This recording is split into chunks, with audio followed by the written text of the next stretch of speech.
যদি রাসূল তোমার সম্মান না করতো, চুমা না দিত, আমি ওমর এখান থেকে উঠাইয়া দিতাম, ভেঙ্গে চুরমার করে দিতাম। ওমর বোঝাইয়া দিলেন, এরে মুসলমান, সুখ শান্তি গুনাহ ক্ষমা জীবনের যত চাওয়া সব চাওয়া পুরা করবেন একমাত্র আল্লাহ। মা বোনারা পায়ে হাত দিয়ে বলবো, সন্তান হয় না, আল্লাহ তোমার সন্তান দেবে। আরে জাকারিয়া নবী আল্লাহর কাছে দোয়া করতে করতে 100 বছর উপরে হয়ে গেল। 110 বছর বয়সে পয়গম্বর জাকারিয়া নবী দোয়া করে, আল্লাহ আমার হাত পা দুর্বল হয়ে গেছে, স্বাভাবিক পদ্ধতি আর নিয়মের ভেতরে দিয়া সন্তানের বাবা হওয়ার ক্ষমতা আমার নাই, আমার হাড্ডি মগজ পর্যন্ত দুর্বল, বয়স অনেক বেশি হয়ে গেল, সন্তান হওয়ার যোগ্যতা আমার নাই, ক্ষমতাও আমার নাই। তবে আল্লাহ আমার ক্ষমতা না থাকলেও তোমার ক্ষমতা আছে, তুমি চাইলেই পারো, তুমি ইচ্ছা করলেই পারো, কুন ফায়াকুন বললেই তো হয়। আল্লাহ পাকের এত ক্ষমতা, আল্লাহ চাইলেই হয়ে যাবে, আল্লাহ না চাইলে হবে না। জাকারিয়া নবী বলে, আল্লাহ আমি যদিও দুর্বল কিন্তু তুমি সবল, তুমি ইচ্ছা করলেই পারবা। আল্লাহ পাক ডাক দেয়া কই, জাকারিয়া খবর নিয়ে নাও, আমি আল্লাহ তোমার একটা সন্তানের সুসংবাদ দিলাম, সন্তানের নামটাও রাইখা দিলাম ইয়াহিয়া। এরে মুসলমান আওয়াজ দিয়া বলেন, 110 বছর বয়সেও পয়গম্বর জাকারিয়া নবীকে আল্লাহ সন্তান দিয়েছেন। তোমার আমার চাহিদাও পুরা করবার ক্ষমতা আল্লাহর আছে না নাই? আগে তো বিশ্বাস ঢুকাও আল্লাহ যে একজন আছে। অনেকেই যুক্তি দিয়ে বলে আল্লাহ বিল্লাহ বলতে কিচ্ছু নাই। এদেশে অনেক নাস্তিক রয়েছে, নাস্তিক যাদের দাবি হলো আল্লাহ বলতে কিচ্ছু নাই। আরো জোরে বলেন নাউজুবিল্লাহ। কিরে, আল্লাহ যদি না থাকে আসমান জমিন কেমনে চলে, এ প্রকৃতি কেমনে চলে? এরে মুসলমান, এক নাস্তিক যুবক রিকশার ভেতরে সুয়ার হলো, রিকশার ড্রাইভার মুরব্বি আল্লাহ ওয়ালা মানুষ রিকশা চালায়, একটু পরে পরে আল্লাহর জিকির করে, সুবহানাল্লাহ সুবহানাল্লাহ সুবহানাল্লাহ, আল্লাহ আল্লাহ আল্লাহ। গরিব রিকশাওয়ালা আল্লাহওয়ালা আল্লাহর জিকির করে, রিকশার পেডেল মারে পেডেল মারে, আল্লাহর জিকির করে। যুবক হঠাৎ করে কই, মুরব্বি কার জিকির করো? মুরব্বি বলে আল্লাহর জিকির করি। নাস্তিক যুবক বলে, মিয়া আল্লাহ বলতে এখনো পর্যন্ত কিছুই পাইলাম না, ডাক্তার ডক্টর ইঞ্জিনিয়ার হলাম, ঢাকা ভার্সিটির মেধাবী স্টুডেন্ট ছিলাম, কত পড়াশোনা করেছি, কত গবেষণা করেছি, কত সাহিত্য রচনা করেছি, কত কিছুই দেখলাম, এখনো পর্যন্ত আল্লাহকে দেখলাম না, আল্লাহ পাইলাম না। বাস্তবে অন্ধের ভেতরে আছেন, মূর্খতার ভেতরে আছেন। নাস্তিক যুবক বলে আল্লাহ বলতে কিচ্ছু না। নাউজুবিল্লাহ জুড়ে বলেন। মুরব্বি রিকশাওয়ালা রিকশার পেডেল মারা বন্ধ কইরা নাইমা গেছে, পাশে গিয়া বৈশা দিব্যি আরামে চা পান করে। যুবক নাস্তিক ডাক দেখে, বাবা জলদি করে আসেন, সময় কম সময় কম, অফিসে যেতে হবে। রিকশা চালান নিয়ে চা খান নবাবের মতো। মুরব্বি বলে, আমার দরকার কি? তার মানে, আরে রিকশা চালাইতে আমার দরকার কি? রিকশাটা নিজে নিজে চলতে পারে না। কই না, রিকশার ড্রাইভারের দরকার হয়। মুরব্বি বলে, বেকল, সামান্য একটা রিকশা চালাবার জন্য আমি মুরব্বির মতো ড্রাইভারের দরকার হয়, এত বড় জগৎ চালাবার জন্য আল্লাহর দরকার নাই, আল্লাহ নাই, তুই কত বড় বেকল। কথা বলুন ঠিক কিনা? নাস্তিকের দাবি হলো সব নিজে নিজেই চলে, আসমান জমিন নিজে নিজেই চলে, গাছপালা তরুলতা নিজে নিজেই হয়। আরে ব্যাকল যদি নিজে নিজেই হইতো, ফলের রং একরকম, পাতার রং আরেক রকম, গাছের রং একরকম, গাছের ঢালের রং আরেক রকম। লক্ষ লক্ষ মানুষ আরাফার ময়দানে গিয়া কান্নাকাটি করে, একজনের চেহারার সাথে আরেকজনের চেহারার মিল নাই। সাদা কাপড় পরিয়া সব যেন মুর্দার বয়না গেল। পেছন দিক থেকে তাকাইলে চেনা যায় না কে বাবা, কে সন্তান, কে ছেলে, কে ভাই। লক্ষ কোটি মানুষ আরাফার ময়দানে জমা হয়, চেহারার দিকে তাকাইলে আবার ভিন্নতা প্রমাণ হয়। একজনের চেহারার সাথে আরেকজনের চেহারার মিল নাই। কোটি কোটি কোটি পাসপোর্ট করা হয়, crore crore billion trillion finger print নেওয়া হয়, আঙ্গুলের ছাপের সাথে মিল নাই। ওই যে দাদা 100 বছর আগে আঙ্গুলের ছাপ দিয়া সম্পত্তি কিনা গেল, ওই সম্পত্তির মালিক আমি এখনো থাইকা গেলাম। কারণটা কি? ওই দাদার ভাইয়ের আঙ্গুলের সাথে আমার দাদার আঙ্গুলের মিল নাই। যদি আঙ্গুলের ছাপ মিল্লা যাইতো, সম্পদ নিয়ে কতই না মারামারি আর দলাদলি হইতো। এরে মুসলমান, আঙ্গুলের ছাপটা মিল নাই, একই মায়ের সন্তানের কথার জবানের আওয়াজের মিল নাই, চেহারার মিল নাই। এরে মুসলমান ভাই, গোয়ালঘরের দুধের গাভীটার দিকে তাকায়া দেখো। মাঝে মধ্যেই বলি, কৃষক বাবাজি, তোমার দুধের গাভীটার ভেতরে একটু নজর করো, আল্লাহ পায়া যাবা। দুধের গাভীটা ঘাস খাই সবুজ রঙের, সবুজ রঙের ঘাস খাইয়া রক্তের রং হয় লাল, গোবরের রং হয় কালো, দুধের রংটা সাদা। মুসলমান সৃষ্টি জগতে ভিন্নতায় প্রমাণ করেন আল্লাহ একজন আছেন না। আচ্ছা মানুষ বলো দেখি, রাত্রি কেন কালো? চাঁদ সূরজ কোথা হতে পেল এত আলো? পশু পাখি কয় না কথা, মানুষ কেন কয়? বলো বলো এসব মানুষ কেমন করে হয়? ফুলগুলো সব নানান রঙের কেমন করে হয়? পাতাগুলো সবুজ বটে ফলের মতন হয়। দুধ কেন হয় সাদা, মরিচ কেন জাল? আমগুলো সব পাকলে পরে কেমন হয় তালাল? আমরা সবাই বাস করি ভাই এই দুনিয়ার রঙে, হাতের রেখা আর চেহারা মিলে না কারো সঙ্গে, আর মেলে না কথার ধরন আঙ্গুলের টিপ, আর মেলে না কথার ধরন আঙ্গুলের টিপ। আল্লাহ তাআলা একজন আছেন, প্রমাণ হলো ঠিক। আরো জোরে কোন ঠিক কিনা? আল্লাহ একজন আছে না নাই? এই সাউন্ড নড়ে কেন? এখন সাউন্ড লড়লো সঙ্গীতের সময়। ইকো টিকো দিছিলা? কে বলছে? একরকম থাকা লাগবে। আমি কি গজলে শিল্পী? আল্লাহ আল্লাহ আছে না নাই? চলবে বয়ান চলবে কতক্ষণ? হ্যাঁ, 1 ঘন্টা, 2 ঘন্টা, আসর নামাজ কাজা। আল্লাহু আকবার।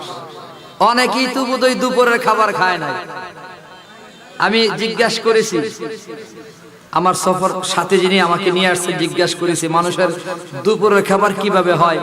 দেখলাম জোহরের আগেও বয়ান শোনে, আবার জোহরের পরেও ময়দানে বসা। তো একজন বলল, হুজুর অনেকে আছে বিশেষ বক্তার বয়ান শুনে, আবার অনেকে আছে প্রধান বক্তার বয়ান শুনে। যারা প্রধান বক্তার বয়ান শুনবে তারা আগে খাইছে, আর যারা বিশেষ বক্তার বয়ান শুনছে তারা পরে খাইছে। খায়া দেয় এখন আসার সময়, ঠিক কিনা? এখন বসার সময়, কিছুক্ষণ পরেই আসরের আজান হবে। আজান পর্যন্ত চলবে ইনশাআল্লাহ। কারা কারা রাজি? হাত দেখি, হাত দেখি। নারায়ে তাকবীর, আওয়াজ জোরে দেন, নারায়ে তাকবীর। কোরআন সুন্নাহর আলো, ওয়াজ মাহফিল যেখানে, আলেম ওলামা যেখানে, স্টার জলসা যেখানে, সবাই জানে, দেখা যায়।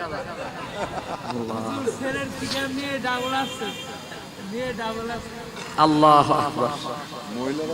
যদি আপনারা মোহাব্বত নিয়ে কিছু সময় শুনেন, আমি অনুরোধ করেই বলবো একটু সামনের দিকে আগাতে হবে। অনেকের পেছনে কষ্ট হইছে, দাঁড়ায় রয়েছে, বসার জায়গা নাই।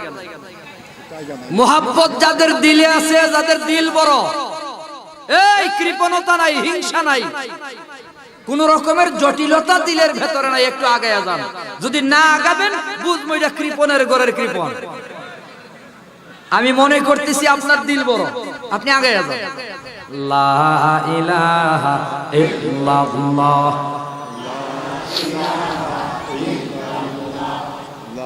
একটু গরম রং চালের গলা বসে লা ইলাহা ইল্লাল্লাহ, লা ইলাহা ইল্লাল্লাহ, লা ইলাহা। আসমানে আল্লাহ জমিনে আল্লাহ, আসমানে আল্লাহ জমিনে আল্লাহ, সামনেতে আল্লাহ পেছনে আল্লাহ, লা ইলাহা ইল্লাল্লাহ, লা ইলাহা লা ইলাহা ইল্লাল্লাহ মুহাম্মাদুর রাসূলুল্লাহ সাল্লাল্লাহু আলাইহি ওয়াসাল্লাম। আল্লাহ আছে না নাই? ইবাদত করব কার? কতক্ষণ? হ্যাঁ,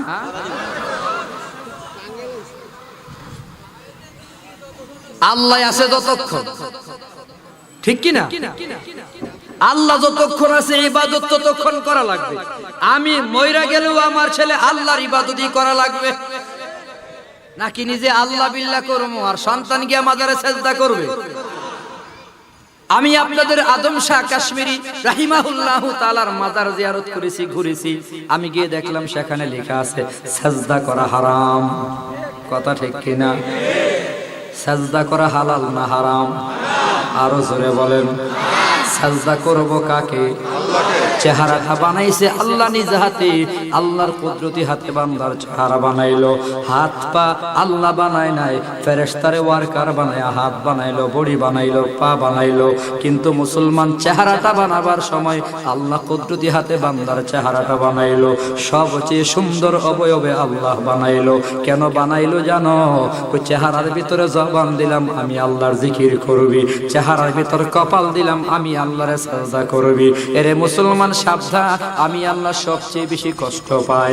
আমি আল্লাহ বাদ দিয়া অন্য কাউকে যদি সাজদা করো, আমি আল্লাহকে বাদ দিয়া অন্য কারো যদি ইবাদত করো, বন্দেগী করো, মুসলমান এটা সবচেয়ে বড় গুনাহ। আল্লাহ পাক রব্বুল আলামিন বলে শিরিক করিও না, শিরিক করিও না। এ বাবা, সন্তানগুলারও মাঝে মধ্যে বুঝায়ো। বাবা, তুমি তোমার সন্তানকে যদি বুঝাও, ওরে সন্তান আল্লাহর সাথে শিরিক করিও না। যেমন হাকিম লুকমান বলেছেন, ওয়া ইয ক্বালা লুকমানু লিবনিহি ওয়া হুয়া ইয়াইযুহু ইয়া বুনাইয়া লা তুশরিক বিল্লাহ ইন্নাশ শিরকা লাযুলমুন আযীম। শিরিক করিও না বান্দা, ওরে সন্তান আল্লাহর সাথে কাউকে অংশীদার বানায়ো না। কারণ কি জানো? শিরিক হলো মস্ত বড় অন্যায়, মহাজুলুম, মহা অন্যায়। মুসলমান আল্লাহ এক, অদ্বিতীয়। আল্লাহ পাক ফয়সালা করেছেন ইবাদত করো একমাত্র আল্লাহর। ওয়া কাদা রাব্বুকা আল্লা তা'বুদু ইল্লা ইয়্যা। আমি আল্লাহ ফয়সালা করলাম ইবাদত করবা শুধুমাত্র আমি আল্লাহর। ইবাদতের ভেতরে আর কাউকে শামিল করিও না, সাজদার ভেতরে আর কাউকে শামিল করিও না, সন্তান চাওয়ার বেলায় আর কাউকে শামিল করিও না, শান্তি চাওয়ার বেলায় আর কারো কাছে চাইও না। আমি আল্লাহ বড় খুশি হয় বান্দা যখন তুমি আমি আল্লাহর কাছে চাইবা। তুমি কেমন হয়ে গেলা? তুমি তোমার আপন ভাইয়ের কাছে চাইয়া দেখো, আপন ভাইয়ের কাছে চাইলে বেজার হয়। এরা যুবক, আব্বাই আম্মার কাছে চাইলে বেজার হয়। মা বাবা সন্তানের কাছে বেশি বেশি চাইলে আব্বাই আম্মা বেজার হয়, সন্তান বেজার হয়। আমি আল্লাহ এমন এক বন্ধু, এমন আপন বন্ধু, আমার কাছে যত চাইবা আমি আল্লাহ তত খুশি। না চাইলে আমি আল্লাহ বেজার হয়। অতএব শিরিক না করিয়া কপালটারে ভালো করো, আমি আল্লাহর কাছে চাও। আমি আল্লাহ ছাড়া কোনো আল্লাহ নাই, কোনো আল্লাহ নাই। বাবার পায়ে হাত দেব, সন্তানগুলাকেও শিরিক মুক্ত ইমানের মালিক বানাও। সন্তানগুলাকে বুঝাও, পীরের কাছে যাইবি বাবা, সেজদা করবি না, পীর থেকে সবক আদায় করবি। সেজদা করা যাবে না। আব্বাদের দায়িত্ব হলো সন্তানগুলাকে বুঝানো, সন্তানগুলাকে পাক্কা ঈমানওয়ালা বানানো। এরে মুসলমান, লাভ হবে কি জানো? সূরা বনি লুকমানের ভেতরে আল্লাহ রাব্বুল আলামিনের আয়াত নাযিলকৃত আয়াতের দিকে খবর নিয়ে দেখো। লুকমান হাকিমে আল্লাহ রাব্বুল আলামিন 13-14 নম্বর আয়াতের ভেতরে কি বলেছেন, মুফাসসিরিনে কেরাম কি বলেছেন শুনো। আল্লাহ পাক রব্বুল আলামিন লোকমান হাকিমের নসিহত বয়ান করেছেন। হাকিম লোকমান তার সন্তানকে বলে, ওরে সন্তান, আল্লাহর সাথে কাউকে শরীক করিও না, শিরিক মহা অন্যায়। 14 নম্বর আয়াতে আল্লাহ আবার নিজের সন্তানকে ডাক দিয়া কয় ওয়াবাসাইনাল ইনসানা বিওয়ালিদাইহি হামালাতহু উম্মুহু ওয়াহানান আলা ওয়াহান ওয়া ফিসালুহু ফি আমাইন। আল্লাহ পাক সন্তানকে ডাক দিয়া বলে, সন্তান তোর আব্বা বলেছে আমি আল্লাহর সাথে শিরিক করবি না, এবার আমি আল্লাহ বলতেছি মা বাবার সাথে নাফরমানি করবি না, আব্বা আম্মার খেদমত করবি, মা বাবার সাথে ভালো ব্যবহার করবি। এরে মুসলমান একটু খেয়াল করেন, মুফাসসিরিনে কেরাম দুই আয়াতের তাফসিরে বলেন, যদি কোনো মা বাবা সন্তানকে আল্লাহওয়ালা বানায়, আব্বা আম্মা সন্তানকে যদি আল্লাহর গোলাম বানায়, আব্বা আম্মা সন্তানকে যদি আল্লাহর শিক্ষা দেয়, তো আল্লাহ নিজ জিম্মায় সন্তানগুলোকে মা বাবার খাদেম বানায়া দেবে। আল্লাহ নিজ জিম্মায় সন্তানগুলোকে মা বাবার খেদমতকারী বানায়া দেবে, মা বাবার নাফরমানি থেকে বাঁচাবে, মা বাবার পরিচয় অন্তরে ঢাইলা দেবে, মা বাবার মোহাব্বত ঢাইলা দেবে। আজকে সমাজের ভেতরে যেখানেই যায় অনেক মুরব্বী আইসা চোখের পানি ছেড়ে কান্না করে বলে, হুজুর একটু বয়ান করে বুঝায়েন, বর্তমান সময়ের যুব সমাজ মা বাবার খবর নেয় না, আব্বা আম্মার খবর নেয় না, মা বাবার বড় নাফরমানি করে। এর এলাকার যুবক ভাই, তোমাদের ব্যাপারে অভিযোগের অভাব নাই, বিবি পাইয়া বউ পাইয়া ছেলে মেয়ে পাইয়া মা বাবার খবর নাও না, অভিযোগের জবাব হবে পরে। আগে বাবারে বলতে চাই, বাবা আপনার সন্তান আপনার নাফরমানি করে কেন, আপনার সন্তান আপনার খবর নাই না কেন? সূরা লোকমানের 14-13 নম্বর 2 আয়াতের তাফসীর খুইলা দেখো, মুফাসসিরিনে কেরাম বলেন, তুমি তোমার সন্তানকে আল্লাহর নাফরমান বানাইছো, যার কারণে আল্লাহ তোমার সন্তানকে তোমার নাফরমান বানাইছে। মা বাবা সন্তানকে যদি নামাজি বানাইতা, সন্তানকে যদি দাড়িওয়ালা টুপিওয়ালা বানাইতা, সন্তানকে যদি আল্লাহওয়ালা বানাইতা, আল্লাহ তোমার সন্তানকে মা বাবাওয়ালা বানাইয়া দিত। এরে মা বাবা সন্তানগুলাকে আল্লাহর নাফরমান বানানোর কারণে আল্লাহ পাক রব্বুল আলামিন তোমার সন্তানগুলাকে তোমার নাফরমান বানাইয়া দিয়েছে। অতএব মা বাবার আগে দায়িত্ব হলো সন্তানগুলাকে আল্লাহর পরিচয় শিক্ষা দাও, সন্তানগুলাকে আল্লাহর শিক্ষা দাও, সন্তানগুলাকে আল্লাহর গোলাম বানাও। আল্লাহর গোলাম যদি বানাইতে পারো, আল্লাহ তোমার সন্তানকে তোমার খাদেম বানাবে। যেমন ভাবে লোকমান হাকিম সূরা লোকমানের ভেতরে হাকিম লোকমান সন্তানকে বলে আল্লাহর গোলামি করো, আল্লাহ সন্তানকে বলে মা বাবার খেদমত করো। মা বাবার খেদমত আল্লাহ নিজেই বলতেছে, এরে সন্তান কেন করবি কেন? তোর মা বাবা তোর জন্য কষ্ট করেছে, তোর মায়ে কত কষ্ট করেছে। এলাকার যুবক ভাই পায়ে হাত দিয়ে বলি, মা বাবার সাথে নাফরমানি করিও না, কারণ আল্লাহ পাকের গোলামি আর মা বাবার খেদমত একই সাথে আল্লাহ বয়ান করেছেন। আল্লাহর গোলামির পরে পরে মা বাবার খেদমতের কথা বলেছেন। আল্লাহ বলেন আমি আল্লাহর গোলামি করো, এরপরেই আল্লাহ কয় মা বাবার খেদমত করো। মা বাবার বিষয়টাকে আল্লাহর সাথে প্রায় জোড়া লাগাইয়া দিছেন। কারণ কি জানো? আল্লাহ ছাড়া যেমন বিকল্প কোনো আল্লাহ নাই, আল্লাহ ছাড়া তোমার খালেক নাই, আল্লাহ ছাড়া আর মালেক নাই, আল্লাহ ছাড়া আর রাজ্জাক নাই, ঠিক তেমনি ভাবে মা বাবার কোনো বিকল্প নাই, বিকল্প নাই। কেমনে বুঝাবো রে যুবক? তুমি আজ যদি আল্লাহরে বাতিল করো, আর যেমন আল্লাহ পাইবা না। ঠিক তোমার শ্বশুর মারা গেল, আবার বিয়ে করলে শ্বশুর হবে। এরে মুসলমান যুবক, বিয়ে করলে শাশুড়ি হবে। বউ মারা গেল, আবার বিয়ে করলে তোমার বউ হয়ে যাবে। সন্তান হওয়ার সম্ভাবনা আছে, ভাই বোন হওয়ার সম্ভাবনা আছে।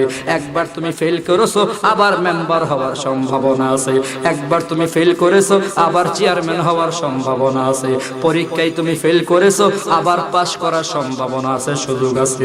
মুসলমান জবাব দিয়ে, একবার যদি আব্বা মারা যায়, দুনিয়ার ভিতর আব্বা বানানো যাবে? আরো জোরে বলেন। আরে মুসলমান একটু খেয়াল করে দেখো, একবার যদি মা মারা যায়, মা বানাবার ক্ষমতা তোমার নাই। দুনিয়ায় বহু কিছু বানাইতে পারবা, আব্বা আম্মা বানাবার সুযোগ নাই। এমন দামি রত্ন দামি সম্পদ তোমার ঘরে আল্লাহ দান করেছে। মা বাবা কত দামি জানো? আল্লাহর নবী বলে, রিদার রব্বি ফি রিদাল ওয়ালিদাইনে ওয়া সাখাতুর রব্বি ফি সাখাতিল ওয়ালিদাইনে। এরে মুসলমান যুবক, যুবক, মা বাবার অন্তরে কষ্ট দিও না, মা বাবার অন্তরে আঘাত দিও না। কারণটা কি জানো? আল্লাহর নবী বলে মা বাপ যদি বেজার হয় আল্লাহ বেজার হয়ে যাবে, মা বাপ যদি খুশি হয় তো আল্লাহ খুশি হয়ে যাবে। এরে মুসলমান, হুমা জান্নাতুত ওয়া নারু, নবী বলে তোমার মা বাবাই তোমার জন্য জান্নাত, তোমার মা বাবাই তোমার জন্য জাহান্নাম। সাবধান মুসলমান, আব্বাই আম্মার মনে আঘাত দিও না, কষ্ট দিও না। আজকাল সকল দেশের ভেতরে, এলাকার ভেতরে ঘুরে ঘুরে খবর পায় কত সন্তান মা বাবার নাফরমানি করে। এরে মুসলমান সাবধান, আজ তুমি আব্বাই আম্মার ভুইলা গেছো। বিশেষ করে এলাকার ভিতরে এমন অনেক যুবক পাওয়া যাবে বাবার সম্পদ বিক্রি করে ডাক্তার হলো, ইঞ্জিনিয়ার, ব্যারিস্টার হলো, এসপিডিসি হলো, শহরে বউ নিয়ে ঘুমায়, গরিব মা বাবার খবর আস নেয় না। কত সন্তান বাবার সম্পদ বিক্রি করে বিদেশে গেল। এরে মুসলমান, বিদেশ গিয়া কয়েক বছর যদিও আব্বাই আম্মার অ্যাকাউন্টে টাকা পাঠাইলো, কিন্তু এখন খবর নিয়ে দেখো যত টাকা পাই বউয়ের অ্যাকাউন্টে পাঠায়, শ্বশুরের অ্যাকাউন্টে পাঠায়, শাশুড়ির অ্যাকাউন্টে পাঠায়। বউ শাশুড়ি আপন হয়ে গেল, বউ শ্বশুর আপন হয়ে গেল, মা বাবারে পর বানাইয়া দিল। এমন সন্তান সমাজে আছে না? না, বাস্তব ঘটনা শোনায়। আরে মুসলমান যুবক, নিজের চোখে দেখছি মার স্বর্ণ বিক্রি করছে, বাবার সম্পদ বিক্রি করে বিদেশ গেছে। বিদেশ গিয়ে 1-2 বছর টাকাও পাঠাইছে, ছুটিতে বাড়ি আসছে। বাড়ি আসার পর আব্বাই আম্মা তারে আলাদা সুন্দর করে বিয়ে করাইয়া ঘর বানাইয়া দিছে। এবার বউ নিয়ে বড় আরামে আছে। 6 মাস বাড়িতে ছুটি কাটায় আবার বিদেশে গেছে। বিদেশ যাওয়ার পর আর টাকা দেওয়ার খবর নাই। বাবাই ফোন দিয়া কই, সন্তান তোর মায়ের চিকিৎসা করাতে হবে। এরে সন্তান, আমারও চিকিৎসার টাকা দরকার, টাকা পাঠাও। বিদেশ থেকে সন্তান জবাব দেয়, কোম্পানিতে আগের মতো কাজ নাই, মালিক পাল্টাইয়া গেছে, আকামার মেয়াদ শেষ হয়ে গেছে। কথা কয় না? এমন জবাব দেয় কিনা? আব্বা টাকা চাই, সন্তান জবাব দেয় কোম্পানি বন্ধ হয়ে গেছে, কাজ নাই। আমি বলি কাজ আছে, কোম্পানি ঠিক আছে, আকামার মেয়াদও আছে। গোপন তদন্তে খবর পাইছি ওই যে 6 মাস শ্বশুর বাড়িতে বাড়াইছে, শাশুড়ি মুরগার রান খাওয়াইছে, আর বলছে বাবা আপনার কিন্তু ভবিষ্যৎ আছে। শ্বশুর বড় বড় মিষ্টি খাওয়াইয়া ভবিষ্যতের ওয়াজ আর বয়ান করেছে। বিদেশ যাওয়ার পর বউ ফোন কইরা ঠেলা দিছে, সাবধান, ভবিষ্যতের চিন্তা কইলাম কইরো, সন্তান আসবে দুনিয়ায়, টাকা পয়সা জমানো লাগবে। ভবিষ্যতের টেনশনে মাথা গরম হয়ে কই বিবি জলদি করে শহরে যা, ব্যাংকে একটা অ্যাকাউন্ট খুল। এবার টাকা বেতন সব ঠিক আছে, বাবার অ্যাকাউন্টে পাঠায় না, যা পায় বেগমের অ্যাকাউন্টে পাঠায়। আসেনি? আসেনি? এই আপনাদের এলাকার ছেলেরা বিদেশ যায়, প্রবাসী থাকলে খবর পাবেন। গজব গজব, বেশি দিন যায় নাই, এই তো 1 বছর কি 2 বছর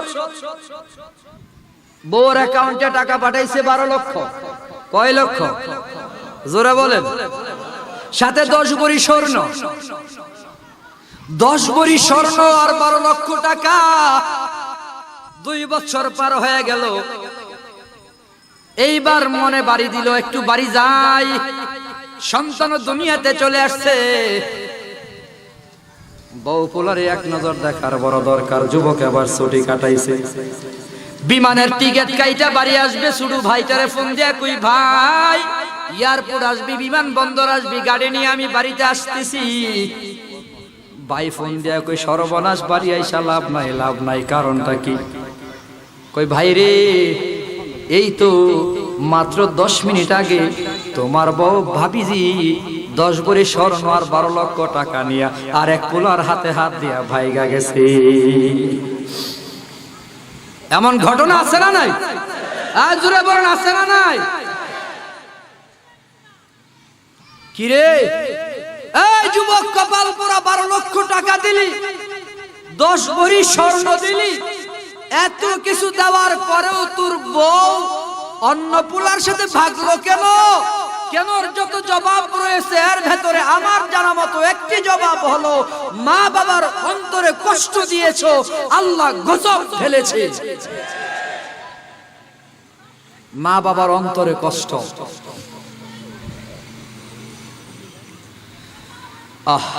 কি বলবো। বর্তমান সময়ে যুব সমাজ বিয়ের পরে মা বাপরি ভুলে, অথচ আমি বলি বিয়ের পরেই তো মা বাপ কত দামি জিনিস বোঝা দরকার। বাচ্চা ছেলে তুমি বুঝো নাই, বিয়ের পরেই তো বুঝা দরকার, সন্তান হইলে আরো বেশি বুঝা দরকার। রে মুসলমান যুবক ভাই, মা বাবা কত কষ্ট করেছে, তোমার সন্তান তোমার বিবির গর্ভে পড়েছে, এইবার তুমি বুঝতেছো তোমার বিবির 4 মাস হয়ে গেল, মাথা ঘুরে, বমি করে, খাইতে পারে না, ঘুমাইতে পারে না, ডাক্তারখানায় নিলা, কি হয়ে গেল, কই প্রেগনেন্ট হয়ে গেল, 4 মাসের বাচ্চা।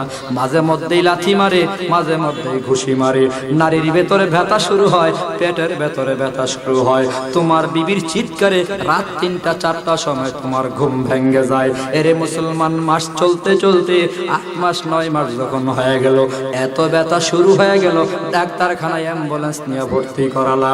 বিবি তোমার হাতে হাত দিয়া কই, স্বামী রে এত ব্যথা এত যন্ত্রণা, না জানি আবার প্রসবের সময় মারা যায় নাকি। ডাক্তার একটা কাগজ আই না বলে, কে স্বামী কে স্বামী, অভিভাবক কে গার্জিয়ান কে, হাজির হইলা আমি হলাম তার স্বামী।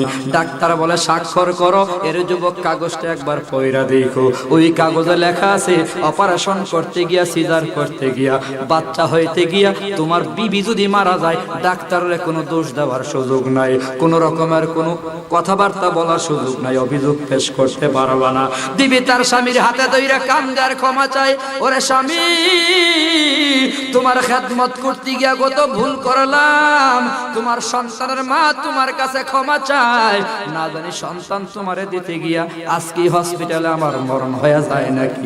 তোমার বিবির চোখের পানি দেখা ওরে যুবক তুমিও তো কান্না করেছো, বিবির কাছেও ক্ষমা চাইছো। বিবি মাঝে মধ্যে তোরে অত্যাচার করেছি, জুলুম করেছি, অন্যায় করেছি, আজকে আমার সন্তান দিতে গিয়া হয়তো তোর মরণ হয়ে যাবে নাকি। চিন্তা করিস না, টেনশন করিস না, রাখে আল্লাহ, মারে কে মারে আল্লাহ রাখে কে। তুমিও কান্না করো, তোমার বিবিও কান্না করে। এরে যুবক তুমি কি একবার ভাবছো, তুমি তোমার মায়ের পেটে ছিল সময়, তোমার মায়েও তোমার বাবার হাতে দরিয়া কানছে, তোমার বাবা কত কষ্ট করেছে, মা কত ব্যথা সহ্য করেছে, তোমারে পেটে ধারণ করিয়া মা ঠিক মতো খাবার খাইতে পারে নাই, থালা বাসন নিয়ে সকলের পরে ঠান্ডা বাতার তরকারি নিয়ে বসছে খাবার জন্য, তুমি লাথি মারছো, মা ধাক্কা দিয়া থালাটা সরাইয়া দাঁড়ায় গেছে, চিৎকার দিছে মা জীবন বোধে আমার চলে গেল। ওরে স্বামী তুমি কোথায়, তোমার লাথি আমার লাথিতে মা কত কষ্ট করেছে, 1 মাস 2 মাস নয় 10 মাস 10 দিন এত কষ্ট মায়েরা দিলাম, আবার অসহনীয় ব্যথার মাধ্যমে দুনিয়াতে আগমন করলাম, 2 বছর 2.5 বছর দুধ পান করলাম। এরে মুসলমান এত কষ্ট দিয়া আজকে তুমি কেমন ভাবে নাফরমানি করো। তুমি কি দেখো না তোমার সন্তান যখন ঠান্ডা লাগে, সর্দি হয়, জ্বর উঠে, তোমার বিবি পেরেশান হয়রান, কখন টাঙ্গাইল জেলা হসপিটালে নিয়ে যাবা। এরে মুসলমান তুমিও যখন ছোট ছিলা, তোমার মায়েও তো তোমার অসুস্থতা দেখলে পাগল হয়ে যাইতো। এরে মুসলমান যুবক তোমার একটু ঠান্ডা সর্দি লাগছে, তোমার মা তোমার বাবারে পাগল বানায় লাইতো, তোমার বাবাও তোমার জন্য কত পাগল। তুমি বুঝো নাই কেন জানো, তুমি যখন ছোট ছিলা মায়ের বাবারে কত জ্বালাইছো, তোমার তো মনে নাই। যেই বড় হয়ে গেছো শুধুমাত্র বাবার শাসন দেখছো, যেই বড় হয়ে গেছো শুধুমাত্র মায়ের শাসন দেখছো, আদর মোহাব্বত তো বুঝো নাই, দেখো নাই। অতএব বোঝার জন্যই বলি, তুমি তোমার বাচ্চাটারে যে তো আদর করো, এবার তুমি এখান থেকে তো শিক্ষার সবক গ্রহণ করতে পারো। আরে আমার মা বাবা আমার কত আদর করেছে, কত মোহাব্বত করেছে। এরে মুসলমান বাচ্চা দেখা নিজেরে বুঝো, বাচ্চার আদর দেখা মা বাবার আদর বুঝো।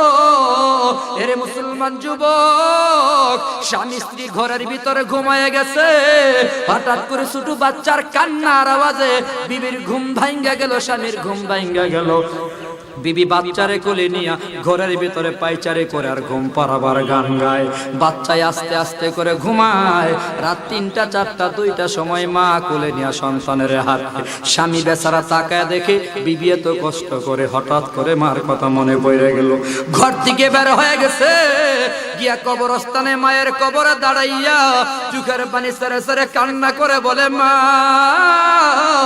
আজকে বিবিরে দেখলাম আমার বাচ্চারে কোলে নিয়ে এইভাবে পাইচারি করে রে মা, ঘুম পাড়াইতে আছে। বিবির দৃশ্য দেখা তোমার কথা মনে পড়ে গেল। তুমিও তো বোধহয় আমার এমনি কোলে নিয়ে এভাবে পাইচারি করতা, ঘুম পাড়াইতা। কান্নাকাটি করিয়া দোয়া করছে। দোয়া কইরা ঘরে আসছে, চোখের মাঝে পানি দেখা যায়। বিবি জিজ্ঞাসা করে, স্বামী কি ব্যাপার, তুমি কান্না করো কেন? এত রাতে কোথায় গেছিলা? এরে মুসলমান যুবক ভাইয়েরা ভালো করে শোনো। যুবক জবাব দেই, বিবি রে আমার বাচ্চার কান্নার আওয়াজে তোমার ঘুম ভেঙে গেল। আরামের ঘুম হারাম করিয়া আমার বাচ্চার ঘুম পাড়াবার জন্য তুমি ঘুরতেছো। তোমার এই ঘুম পাড়ানির গান শুই না, তোমারে কষ্ট দেখা আমার মায়ের কথা মনে পড়িয়া গেল। আমি আমার মায়ের কবরটা একটু জিয়ারত করে আসলাম। এর যুবক, আব্বা আম্মা আছে থাকতে তুমি বুঝলা না, যেদিন চইলা যাবে কান্না করবা, মা বাবা তালাশ করে পাবা না। কত মুসলমান যুবক কান্না করে, আল্লাহ বাবার ঘর আছে বাবা নাই, বাবার দোকান আছে বাবা নাই। আজকে বাবার নামটা নিয়ে চলি, বাবার নাম না বললে কেউ আমারে চিনে না। আজকে বাবা ভাঙ্গা ঘর, সাপ বিচ্ছুর ঘর, অন্ধকার ঘর, আযাবের ঘরে ঘুমায়। আজকে বাবার সম্পদের মালিক আমি হয়ে গেলাম। কত সন্তান মায়ের হারাইয়া কান্নাকাটি করে, আল্লাহ মার কত স্মৃতি ঘরে আছে, মা কবর দেশে ঘুমায় গেল। যাওয়ার পরে কানবা, মা বাবা খুঁজা পাবা না। থাকতে জান্নাত কামাই করো, মা বাপ খুশি তো আল্লাহ খুশি হয়ে যাবে। গ্যারান্টি দিয়া গেলাম যুবক, আজকে দুঃখ নিয়ে বলতেছি। কত পীরের মুরিদ পীর বাবার বাড়িতে গরু পাঠায়, পীর বাবার বাড়িতে খাসি পাঠায়, লক্ষ লক্ষ টাকা দান খয়রাত করে, আপন মা বাবার খবর নেয় না, মা বাবার চিকিৎসার টাকা দেয় না, মা বাবার একদিন গরুর গোশত খাওয়াইলো না, মা বাবার একদিন খাসির গোশত খাওয়াইলো না। আমি আমজাদ হোসেন আশরাফি আপনাদের সাক্ষী রেখে আল্লাহর কসম করে বলে যায়, তামাম দুনিয়ার পীর বাবা যদি খুশি হয়, আব্বা আম্মা যদি বেজার হয়, আপনি জাহান্নামে চলে যাবেন। জাহান্নাম থেকে বাঁচাবার ক্ষমতা কারো নাই, আল্লাহও বাঁচাবে না, নবীও সুপারিশ করবে না। মা বাবার নাফরমানের ব্যাপারে নবীর সুপারিশ চলবে না, নবী করবে না। আল্লাহ পাক চেহারার দিকে তাকাবি না। এরে মুসলমান, অতএব সাবধান। একটা হকুল ইবাদের ভেতরে সবচেয়ে বড় হক হলো মা বাবার খেদমত করো, মা বাবার অন্তর্তুষ্টি করে চলো, মা বাবার নাফরমানি বন্ধ করো, মা বাবার সাথে বেঈমানি বন্ধ করো। আজকে যুবক মাঝে মধ্যে আব্বা আম্মার কথাই তুমি বিরক্ত হয়ে যাও, তোমার মেজাজটা গরম হয়েই যায়। এরে মুসলমান, মাঝে মধ্যেই বলে থাকি, এক যুবক চাকরি করে অনেক দূরে, বহুদিন যাবত বাড়ি আসে না। হঠাৎ করে বাবা অসুস্থ, চিঠি পাইয়া 2-1 বছর পর বাড়ি আসছে। বাবা ঘরের ভেতরে নাই। আয়সা দেখে মা রান্না করে, মায়ের ঘরে গিয়ে জিজ্ঞাসা করে, মা বাবা গেল কোথায়? ঘরের ভেতরে নাই। মা চোখের পানি ছেড়ে আঞ্জা করিয়া বলে, বাজান 2 বছর পর তোর আসতে মনে চাইছে, তোর বাবা তো এত অসুস্থ, ঘরের ভিতরে শুয়ে রইছে, একটু আগে বাহিরে গেল, ঘর থেকে বাহিরে যাওয়ার ক্ষমতাও নাই। ওই যে দেখ সামনে পেয়ারা গাছের গোড়ায় তোর বাবাই বসে আছে। যুবক সন্তান বাবার পাশে গিয়া সালাম দিয়া কই, আব্বা জান শরীরটা কেমন? মুরব্বী বাবা 2 বছর পর সন্তানকে দেখা আন্দা করে কান্না শুরু করলো। এরে বাজান, এতদিন পর তোর আসতে মনে চাইলো, তুই কি আমার জন্য মায়াও লাগে নাই? মুসলমান বাবা, একটু খবর নাও, একটু খবর নাও, সন্তানগুলোর খবর নাও। এরে মুসলমান ভাই রে, মুরব্বী বাবা এবার তাকে সন্তানকে জিজ্ঞাসা করে, বাজান ওই যে গাছের উপরে দেখা যায় এটা কি? যুবক সন্তান জবাব দিল, ওইটা হলো কাক। কথাবার্তা বলতে বলতে এখন হালকা হয়ে গেল, কান্নাকাটিও বন্ধ হয়ে গেল। গল্প গুজবের সময় হঠাৎ জিজ্ঞাসা করে, গাছে কি? যুবক জবাব দেয়, কাক। মুরব্বী বাবা চোখে দেখে না, আবার স্মরণতে মন থাকে না, আবার জিজ্ঞাসা করে, গাছে এটা কি দেখা যায়? যুবক বলে, এটা কাক দেখা যায়। আবার জিজ্ঞাসা করে, কি? কই এটা কাক। একবার দুইবার তিনবার চারবার বলার পর যুবকের মেজাজ গরম হয়ে গেল, ধমক দেয়া কয়, বারবার একই প্রশ্ন করো, ব্যাপার কি, তোমার কি কানে কথা যায় না, মনে থাকে না? একটা ধমক দেওয়ার পর বাবা কিছুই কয় নাই, মায়ের ডাক দিয়া কয়, এরে সন্তানের মা, আমার আলমারিতে আমার ড্রয়ার একটা ডায়েরি আছে, ডায়েরিটা দাও। ডায়েরি আইনা সন্তানের হাতে দিয়া কই, সন্তান ডায়েরির 110 নম্বর পৃষ্ঠা খুল। 10 নম্বর পৃষ্ঠা খুইলা দেখে পৃষ্ঠার উপরে লেখা, আজ থেকে প্রায় 20 বছর আগে আমার বয়স যখন 5 বছর, যুবক পড়তেছে, আমার বয়স 5 বছর, 20 বছর আগে বাবার কোলে এই পেয়ারা গাছের ডালে একটা কাক বসা ছিল। আমি বাবার কোলে বসা, বাবা স্মৃতি আকারে গল্পটা লিখে রাখলো। আমি বাচ্চা বাবারে জিজ্ঞাসা করেছি, বাজান গাছের উপর এটা কি? আমার বয়স তো 5 বছর, বাবাই জবাব দিল কাক। আবার প্রশ্ন করলাম, এটা কি? বাবাই জবাব দিল কাক। আবার প্রশ্ন করেছি, এটা কি? বাবাই জবাব দিল কাক। 3 বার 4 বার 5 বার 10 বার প্রশ্ন করার পরও আমার বাবা বিরক্ত হয় নাই, আমার গালে চুমু খাইয়া আরো গর্ব করতো। আশপাশের মানুষের বলতো, আমার সন্তান কত পণ্ডিত, দেখো কত প্রশ্ন করে কত কিছু জানতে চায়। রাস্তায় সন্তান নিয়ে যখন বাবা বের হয়, একটু পরে পরে প্রশ্ন করে, বাজানাটা কি আর নাম কি? বাবা বিরক্ত হয় না, বরং খুশি হয়। আমি বাবা বিরক্ত হয় নাই, সন্তান প্রশ্ন করে জবাব দিয়েই গেলাম। যুবক পড়তেছে নিজের জীবনের 5 বছর বয়সের ঘটনা, বাবা ডায়েরিতে লিখে রাখছে। আর চোখের পানি সরে সরে কান্না করে, কাঁদতে কাঁদতে বাবার পায়ে ধরিয়া কই, বাজান বুঝি নাই বাবা, বুঝি নাই বাবা কারে বলে। আজকে স্মৃতি তুমি লিখে রাখছো বলে সামান্য বুঝতে পারলাম, না বুঝা কত অন্যায় অপরাধ করলাম, আল্লাহ ক্ষমা করো, মা বাবা ক্ষমা করো। এলাকার যুবক ভাইদের পায়ে হাত দিয়া বলবো, সাবধান সাবধান। আল্লাহ কখন খুশি? কই মা বাপ যখন খুশি। আল্লাহ কখন বেজার? কই মা বাপ যখন বেজার। তুমি জান্নাত কখন পাইবা? কই মা বাপ যখন খুশি হবে। অতএব মা বাপ এমন এক দামি জিনিস, যাদেরকে মাইনাস করে শান্তি নাই, সুখ নাই, জান্নাত নাই। জান্নাত তো দূরের কথা, দুনিয়ার ভেতর অশান্তির অভাব নাই, দুনিয়ার ভেতরে শান্তির ঠিকানা পাবা না। এরে মুসলমান যুবক, সবক গ্রহণ করো। বাইজিদ বুস্তামি মায়ের খেদমত করিয়া বড় হইছে, আব্দুল কাদের জিলানী মায়ের দুয়াই বড় হইছে, খাজা মাইনুদ্দিন চিশতি মায়ের দুয়াই বড়। ওয়াইস কারণীর নাম শুনেছ? নবীর মুহাব্বতে পাগল, আবার ঘরের ভেতরে মায়া আছে। নবীর কাছে চিঠি লিখছে, নবী আমি আপনার কাছে আসতে চাই, মক্কা দেখার মনে চায়, মদিনায় আপনার দরবারে আসার মনে চায়, তবে আমার ঘরে অন্ধ মা, আমি কি মায়ের রাইখা আসবো? নবী চিঠি লিখছে, না রে না, ওয়াইস কারণী না, আমি নবীর কাছে আসার দরকার নাই, মায়ের খেদমত কর, মায়ের খেদমত কর।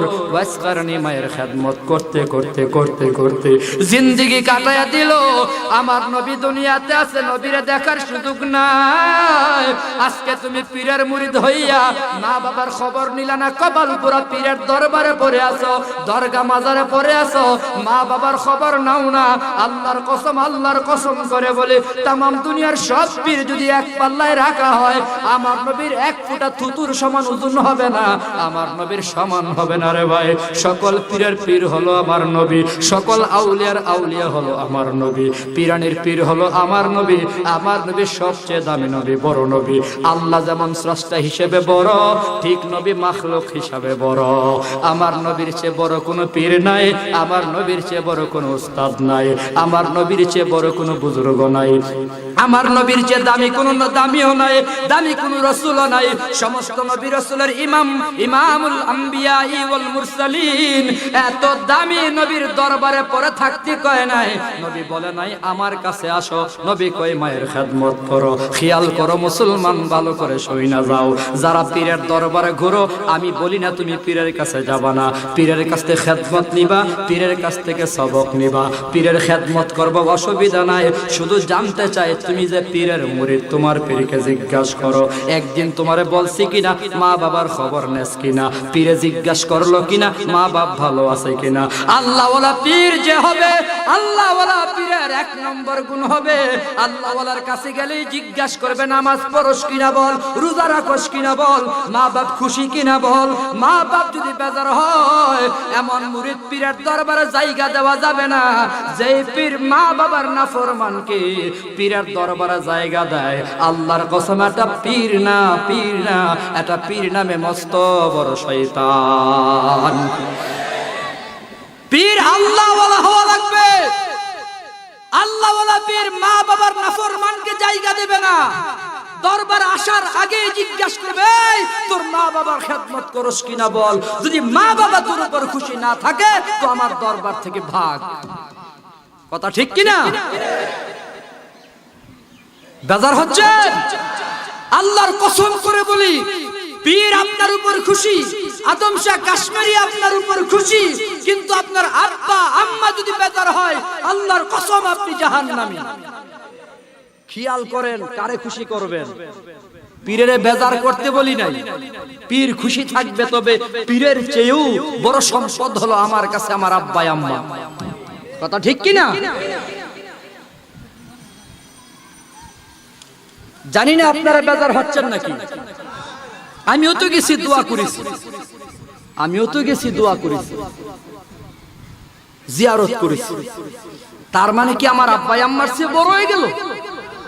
কত নাফরমান কপাল পোড়া পীরের পেছনেই সারাদিন ঘুরে, পীরের পেছনে জিন্দেগি কাটাইয়া দিল, মা বাবার খবর নিল না। আমি ভণ্ডদের ব্যাপারে বলতেছি, কিছু ভণ্ড মুরিদ আছে ভণ্ড পীরের, এগুলো থেকে সাবধান।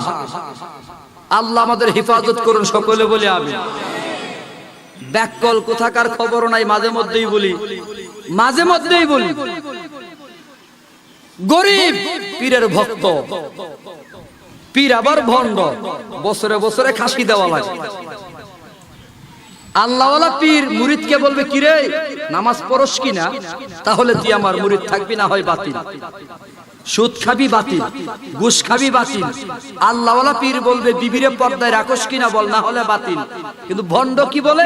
নামাজের কথা বলে না, রোজার কথা বলে না, দাড়ি টুপির কথা বলে না, মা বাবার খেদমতের কথা বলে না, সুদ ঘুষের কথা বলে না, খালি কানে মুখ লাগায় কই বছরে একটা খাসি দিলি হইল। খাসি ব্যাককল খাসি নিয়ে গেছে পীরের দরবারে। গরিব তো, টাকা নাই, ঋণ করছে, ঋণ ৫,০০০ টাকা ঋণ কইরা পীর বাবার দরবারে খাসি দিছে।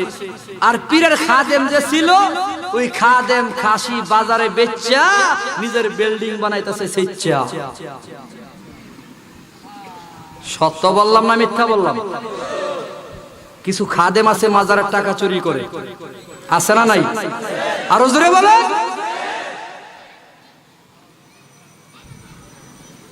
জানি না আপনারা বেজার হচ্ছেন না। এই আল্লাহওয়ালার দরবারে যাব কিছু বরকত নেওয়ার জন্য এবং ওনার জন্য দোয়া করব। ওনার জন্য কি করব?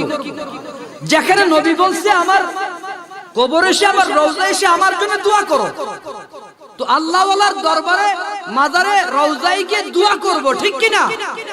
সাজদা করা হারাম সেখানে লেখা। যদি কেউ সাজদা করে, আমি জানি বা আমি বুঝেছি এখানে সাজদা করার সাহস কারো নাই, তারপরও কোন মাজারে ফাঁকে ফাঁকে কেউ কেউ আছে সাজদা করেই ফেলে। যেমন খরমপুর লেখা আছে সাজদা করা হারাম, তারপরও কেউ কেউ সাজদা করে। আপনাদের এলাকা ঐতিহ্যবাহী এলাকা, আটিয়া গ্রাম চিনে না বাংলাদেশে কোনো মানুষ নাই। 10 টাকার ছবিতে 10 টাকার ভেতরে মসজিদের ছবি।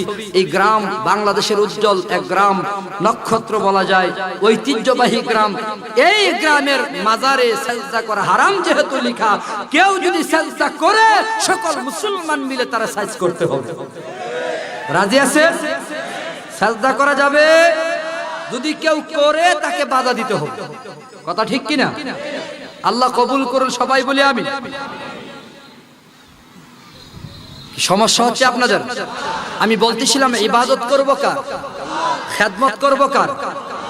আব্বা আম্মার খেদমত করব কার? আরো জোরে বলেন। বউর পাগল হইয়া মা বাবার খবর নাই। যুবক সিরিয়াল মানো, সিরিয়াল, সিরিয়াল মানতে হবে। তুমি যে বউয়ের পাগল হইছো, বউ কত নম্বরে জানো? হকের বেলায় কত নম্বর জানো? খেদমত আর সেবার ব্যাপারে তোমার কাছ থেকে কত নম্বর? 1 নম্বর হলো মা, 2 নম্বর বাবা, 3 নম্বর শ্বশুর, 3 নম্বর শাশুড়ি, 4 নম্বর হলো শ্বশুর, 5 নম্বর হলো তোমার বউ। বউরে আদর করো, বাধা নাই। বউরে আদর করতে করতে এমন পর্যায়ে যাইও না মার সে বেশি আবার আদর করিও না। মায়ের এক ধরনের হবে, বউয়ের সাথে আরেক ধরনের হবে। মায়ের পাগল হইয়া বউরে পিটাইও না, আবার বউয়ের পাগল হইয়া মায়ের তুমি সাইরা দিও না। মায়ের খবর নেওয়া বন্ধ করিও না, সমন্বয় করিও, ব্যালেন্স করিও। ইসলামী শিক্ষা, নবীর শিক্ষা হলো বউয়ের হক আদায় করো, মা বাবার হক আদায় করো। কেউ কেউ আছে মা বাবার ভক্ত হইয়া বউরে খালি পিঠায়, আবার কেউ কেউ আছে বউয়ের পাগল হইয়া মা বাবার খবর নেয় না। উভয় পক্ষ হলো জাহেল, মূর্খ।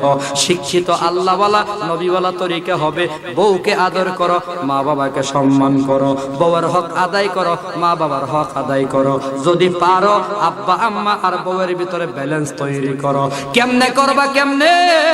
বউ যদি কিছু বলেও তাহলে একটু বুঝাইও, এরে মা, এরে বউ বুঝাইও, আমার মা মূর্খ মানুষ, আমার মা দুর্বল মানুষ, মা মুরব্বী মানুষ, বোঝে না, 2-1টা কথা বলেই ফেললো। বাবার ব্যাপারে বইলো, আমার বাবা বোঝে না, মুরব্বী মানুষ। তোমার আব্বাই আম্মা হইলে তুমি কি করতা? অবশ্যই মাইনা নিতা। আমার মা বাবারে তোমার আব্বাই আম্মা হিসাবে মাইনা নিও। আবার মা বাবারে মাঝে মধ্যে বুঝাইও, ও মা বাবা কি করবা? এতিম মা বাবা ফালাইয়া তোমার বাড়িতে পড়ে আসছে, মাইয়ার মতো বউটার আদর করো। বেশিরভাগ সমাজের ভেতরে বউ আর শাশুড়ির ভেতরে দ্বন্দ্ব হয়, শ্বশুর আর বউয়ের ভেতরে এত দ্বন্দ্ব নাই, ছেলে আর মায়ের ভেতরে এত দ্বন্দ্ব নাই যত দ্বন্দ্ব বউ শাশুড়ির ভেতরে হয়। আমি একটু ফাঁকে দিয়া পরামর্শ দিতে চাই, বউ শাশুড়ির দ্বন্দ্ব কিভাবে বন্ধ করা যায়। পরামর্শ হলো, গল্পের ভেতরে পড়েছিলাম, ডাক্তার বাবুর কাছে গেল, বউ শাশুড়ির বড় দ্বন্দ্ব। বউ মনে মনে ভাবলো, এই শাশুড়িকে যেভাবে হোক মারতে হবে, হত্যা করা লাগবে। যদি হত্যা করে ফেলি কোন কায়দায় করলে ভালো হয়? ডাক্তারখানায় গেল পরামর্শ করার জন্য। ও ডাক্তার সাহেব, শাশুড়ির জ্বালায় আর ভালো লাগে না, কেমনে তারে মারা যায় একটু পরামর্শ চাই। ডাক্তার বলে, নে নে ভিটামিন নে নে, এই যে ঔষধের কৌটা দিলাম, এখানে 30 ট্যাবলেট আছে, 30টা ট্যাবলেট খাওয়াবি, আস্তে আস্তে করে 30 দিন পরে সে মারা যাবে। একসাথে যদি ঔষধ দেয় মারা যাবার, এখন মারা যাবে, তাহলে তোর কিন্তু ফাঁসি হয়ে যাবে, মানুষ বুঝে ফেলবে। 30 দিন খেদমত করবি, সেবা যত্ন করবি, আস্তে আস্তে করে ঔষধ খাওয়াবি। ডাক্তারের পরামর্শ নিয়ে ঔষধ খাওয়ায় আর সেবা যত্ন করে, ঔষধ খাওয়ায় আর সেবা যত্ন করে, মনে মনে বড় খুশি। 30 দিন পরে তো ডাইনি শাশুড়ি আমার মারা যাবে। এমন দ্বন্দ্ব বউ শাশুড়ির ভিতরে আছে না নাই? খেয়াল কইরেন। মনে মনে ভাবতেছে 30 দিন পরে তো মারাই যাইবে, ওষুধ খাওয়াইতেছে। ডাক্তার কইছে একসাথে মারার ওষুধ দিলাম না, কারণ যদি মারা যায় তোর ফাঁসি হয়ে যাবে, মানুষ বুঝে ফেলবে।